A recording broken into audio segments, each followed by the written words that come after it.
Hey guys, today we're diving into another truly horrifying case. If you want to support my channel, make sure to subscribe and stay active. It really helps me out. I'd be super grateful for that. Let's get started. Turkey.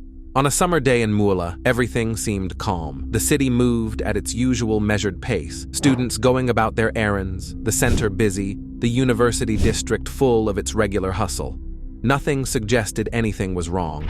Among the hundreds of people absorbed in their routines was Pinar Gültekin. That day, she was alone. School was nearing its end, her thesis almost finished, and her thoughts kept drifting toward the future. During her years in Muğla, she had grown fond of the city. Its streets, the campus, its people. Around 3 p.m., Pinar called her sister. Their conversation was short and ordinary. She simply said she was headed to a meeting, offering no further detail, and then ended the call.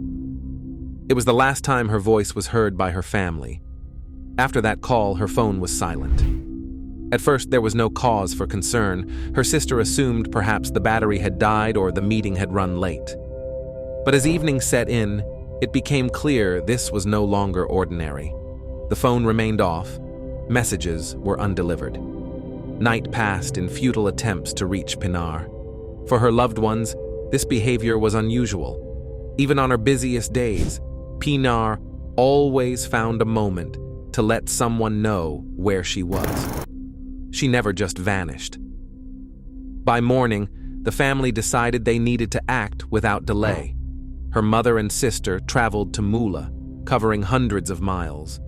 Their destination, the police station. They filed a missing person report immediately.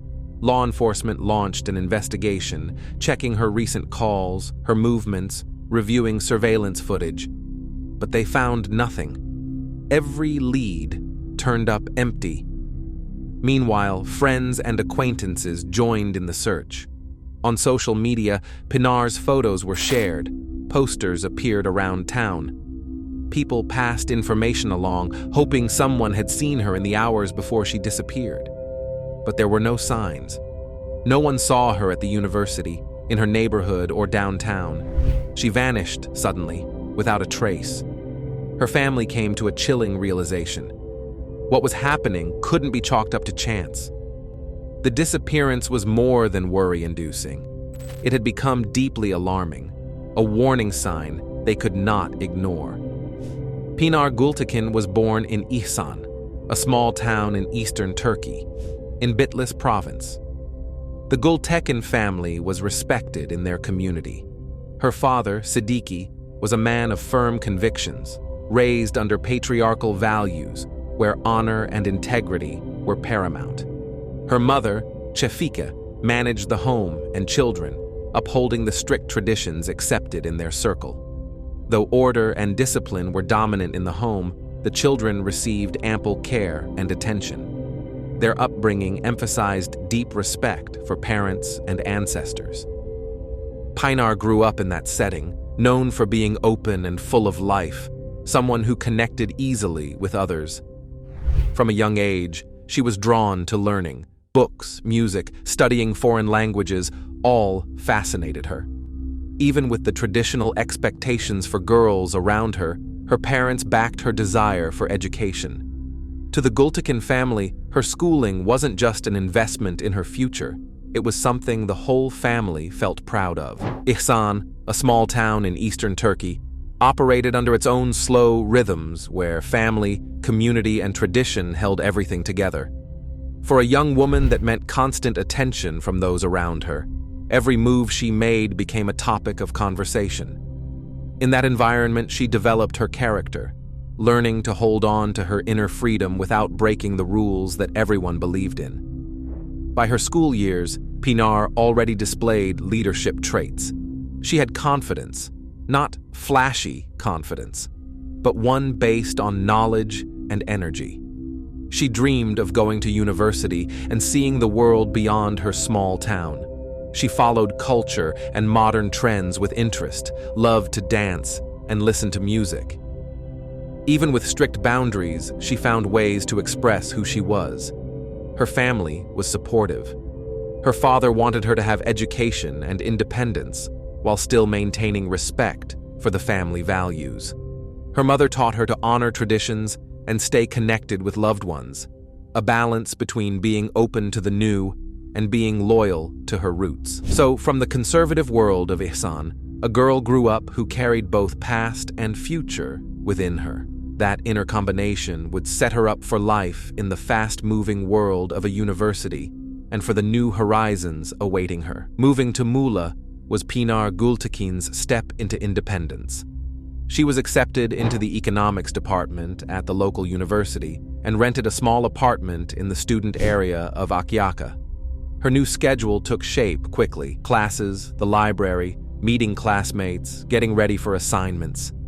In an unfamiliar city, she leaned on discipline and clear goals she set for herself from the first semester.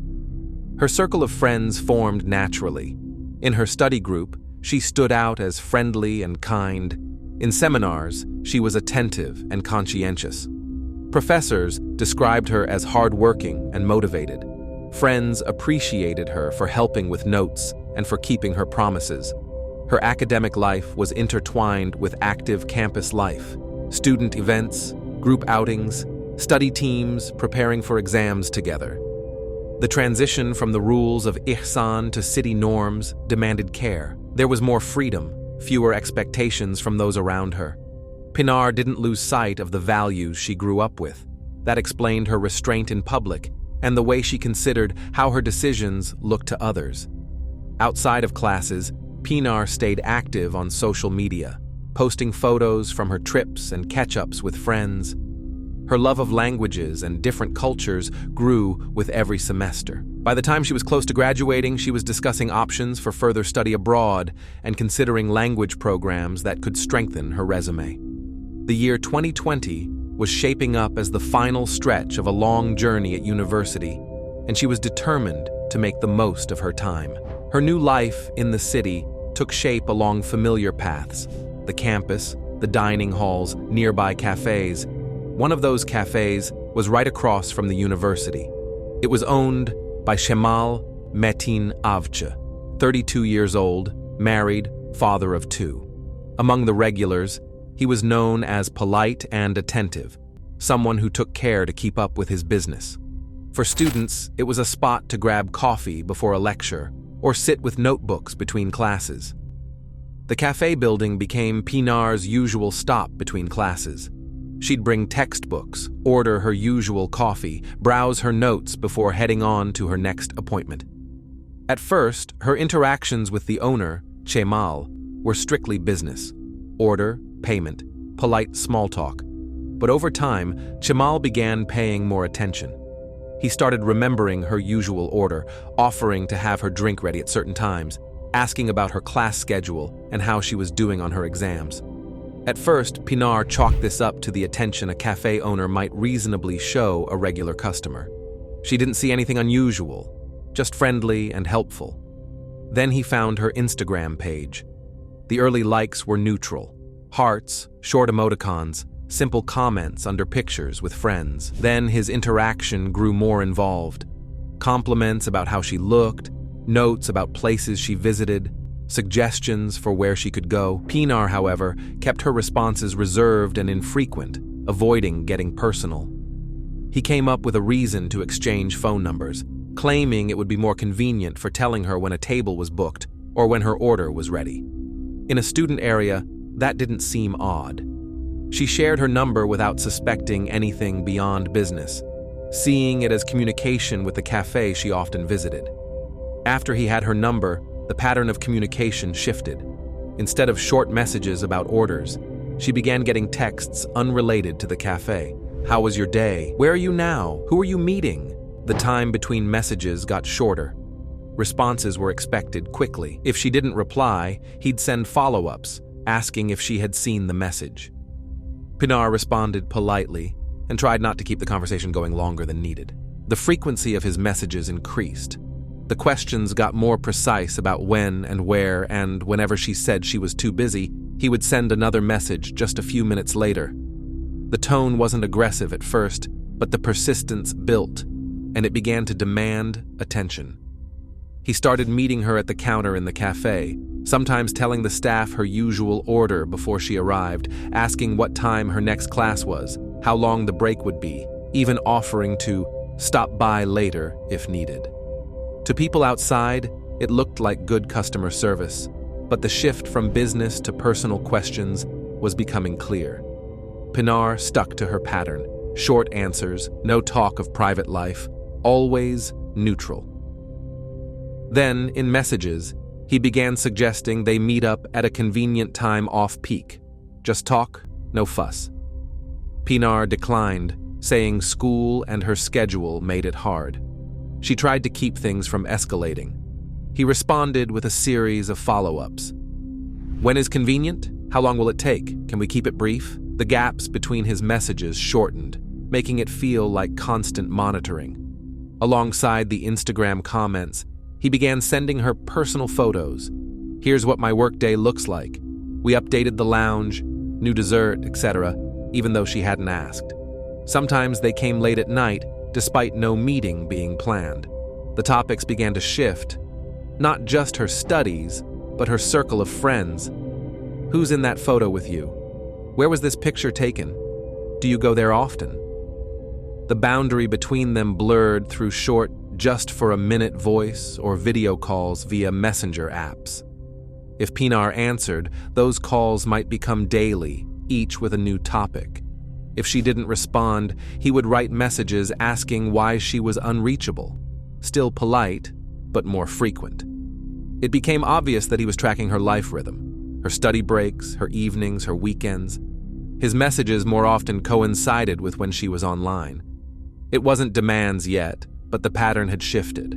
Almost always he initiated. Contact never dropped, even when she signaled she was busy.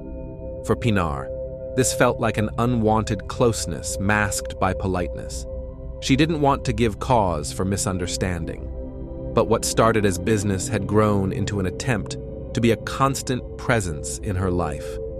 To prevent things from going further, clear boundaries would need to be drawn. Actions that leave no room for misinterpretation. There were two versions of what was going on between Pinar Gültekin and Cemal, both mentioned in materials and by people who knew them. In the first version, there was a brief intimacy. She had agreed to some contact, not knowing he was married with 2 children. When she found out and saw how persistent he was, she made it clear she wanted to break things off. In the second version, there was no romantic relationship at all. Pinar remained polite, and he misinterpreted that politeness as something more. In either scenario, the result was the same: her no. After that, Pinar acted consistently. She cut down communication to a minimum, replied only when necessary, avoided meetings unless there was a clear reason. Late messages went unanswered. Calls at inconvenient times she didn't answer. To avoid giving reasons for further contact, she stopped visiting his cafe and tried not to cross paths with him near her campus building. She remained outwardly polite. No arguments, no threats, no harsh words. Her plan was simple. Gradual distancing would ease the tension. She did not want confrontation and did not see reason to involve authorities, assuming that if she didn't feed the situation with responses, it would die down. She shared what was happening with her closest friends and warned them she did not want the communication to continue. Cemal's behavior, meanwhile, shifted in the opposite direction. The more clearly she said no, the more persistent he became. Pinar's friends started noticing him constantly near her lecture halls and places students gather before class. He showed up during class changes and lingered nearby. Her close ones kept warning her, "He's watching you. Be careful." They advised her to change her routes, not to walk alone after evening classes. Pinar reassured them everything was under control and kept up her boundary. To Cemal, her refusal felt like an attack on his pride. From polite messages, he moved to insistence. "Come on, even just for a couple minutes. Why are you avoiding me? Don't make this a drama." Sometimes, when she didn't respond, he'd call again and again until she hung up. This unsettled her friends and confirmed their fears. His conduct was turning into unwelcome pursuit, so every limit she set was taken by him as a challenge. Her refusals were ignored and used as reason to push harder. To her friends, this looked increasingly dangerous. For her, it meant staying firm, being polite, but maintaining distance and guarding her safety. She held this stance unwaveringly, until the day when avoiding direct confrontation wouldn't change anything anymore. On July 16, 2020, after a phone call with her sister, Pinar Gültekin left her home. Around 3 p.m., surveillance cameras at a shopping center near Muğla captured her sitting on a bench next to a man. A few minutes later, the two stood up and walked away together. And from that moment on, her phone went silent. Police launched a search immediately, activating standard procedures, analyzing phone records, checking recent calls and travel paths. Simultaneously, they began questioning people close to her. Friends and classmates pointed to the increasingly intrusive behavior of Cemal Metin Avcı, the owner of a cafe across from the university. His name quickly became a primary lead. Investigators then turned to surveillance footage. The video from the shopping center was cross-referenced with other cameras across the city. The man seen with Pinar was identified as Cemal. Cell phone data confirmed that they had been in the same locations at the same times, building the timeline for Pinar's last known movements, which were in his company. While this was unfolding, alerts were spreading on social media and in group chats. Friends posted missing person flyers around campus and on the main streets of town. A few calls came into the tip line, but none led to verified information. Her phone remained inactive. Later that day, after analyzing the footage and gathering witness accounts, police arrived at Cemal's home near Muğla. He was taken into custody. During initial questioning, he denied any involvement and claimed he hadn't seen Pinar that day. But during a later interrogation, his story changed. Cemal admitted they had met and said he invited her out of town for a quiet conversation. He pointed investigators to a house in the rural village of Yerkasik, about 3 miles outside Muğla, where he said the meeting took place. According to his account, an argument broke out, and during that conflict, Pinar stopped showing signs of life. He insisted it was an accident, not intentional harm. His confession was documented, and investigators continued their questioning, pressing for details about the route they took, who was driving, whether anyone else saw them, and what phones were active in the area at the time. The contradictions between his early denials and later statements were logged. After getting coordinates for the Yerkasik house, a forensic team was dispatched to the scene. Simultaneously, they obtained warrants for search and seizure, reviewed local surveillance footage, and requested records for recent purchases of fuel and construction materials, checking whether any actions had been premeditated or covered up. Cemal was placed in a holding facility for further investigation. Further procedural steps were necessary to either confirm or refute his statements and clarify what happened in Yerkasik. During the first full interrogation, Cemal Metin Avcı changed versions multiple times, but certain phrases he repeated insistently. "She provoked me. We wanted to just talk." Then, contradictions started to emerge. In one version, he claimed that Pinar allegedly said she was seeing someone better than him. He said he lost his temper. There was a verbal fight, then a struggle, during which she stopped breathing. In another version, Pinar supposedly threatened to tell everything to his wife and demanded money to stay silent. He said he lost control. In a third account, he claimed she had hit him first and tried to stab him, and that he was defending himself. Meanwhile, the time, sequence of events, and location inside the house overlapped without precise consistency. Sometimes inside, sometimes in the yard, sometimes in the kitchen, sometimes in the room.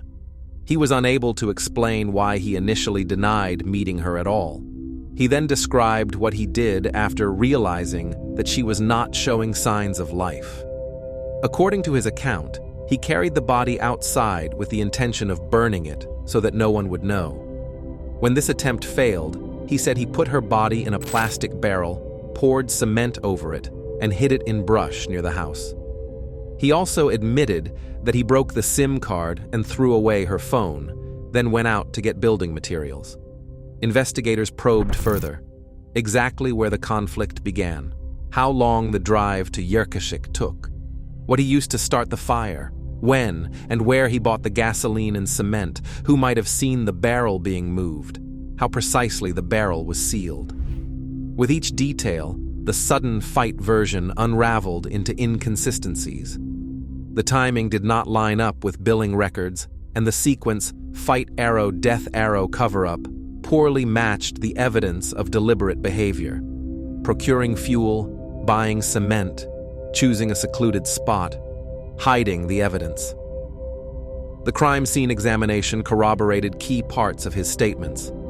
Behind the house, they found traces of a fire and drag marks suggesting something heavy had been moved. In a clearing nearby, they discovered a plastic barrel filled with cement. Inside was the body of Pinar Gultekin. The site was secured, necessary evidence seized, and protocols documented. Autopsy results recorded multiple soft tissue injuries, signs of strangulation, and thermal damage. The key finding was soot in the airways and lungs. This meant that at the moment the fire began, breathing was still occurring. She inhaled combustion products. The cause of death was ruled as asphyxia due to smoke inhalation under thermal impact. This determination logically undermines his accidental death during a struggle claim that he had built his story around. The signs he claimed were self-defense didn't match the post-mortem evidence. The pattern of injuries was consistent with beating and compression of the neck, not just a brief defense from a blow. The attempt to burn her before placing her in a barrel was supported by burns localized in outdoor areas. And the very fact that he later poured cement over the barrel pointed to a conscious effort to hide evidence, not some shocked state, as he said. In subsequent interrogations, he kept circling back to the notion of provocation, that she insulted him, or mocked him about someone else, or blackmailed him. Investigators recorded each variation. Even his descriptions of when things happened didn't match. In one telling, it was a few minutes, in another, a long conversation. When asked if he felt remorse, he formally repeated, "I'm sorry," but even then, he kept emphasizing her provocations and the breakdown. As the case materials piled up, his words turned less into explanations and more into excuses, ones that undermined the objective data from the examinations, the records, and the forensic findings. After his statements and the evidence gathered from Yerkashik, investigators expanded the scope to include people in his close circle. Among them was his brother, Mirtkan. Billing records and cell tower data showed that Mirtkan's phone appeared in key locations. On the day Pinar vanished, his device was detected in the same rural area in Yerkashik and near the clearing where the barrel with her body was later found. There were detailed logs of time and place matching his device activity with the alleged transport and concealment of the body. Mirtkan was brought in for questioning. He maintained that he was not involved, insisting he didn't help and wasn't present. His explanations for why his phone showed up in Yerkashik and near the crime site boiled down to routine errands and nothing unusual. But investigators uncovered discrepancies. The timeline he gave didn't line up with the connection records and the routes taken by Seymal. Seymal, in further questioning, held that I was alone. He rejected any suggestion that family members, including his brother, were involved. That statement was preserved in the record, but investigators treated it in the context of more objective evidence, location data, timings, and overlapping movements. The case investigators viewed Samal's denial as not enough to exclude the possibility that his brother had been present in places linked to the crime and the concealment of evidence. After determining the facts, the question of Mertken's role and level of responsibility was to be decided in court, based on the totality of objective evidence and the testimonies of all parties. Once the circumstances of the case came to light, protests swept major Turkish cities. In Istanbul, Ankara, Izmir, people marched, held pickets at courthouses, and human rights platforms issued statements. Students, labor unions, women's groups held signs bearing Pinar Gültekin's name. The demand was unified: just punishment and abandonment of practices that soften accountability for violence against women. Social media became the main tool for mobilization. Black and white photos of women were shared with hashtags. Short stories surfaced about persistent harassment, threats, and control attempts. These posts dismantled the idea of randomness. Pinar's story was seen as part of a systemic issue. Pinar's image became a symbol.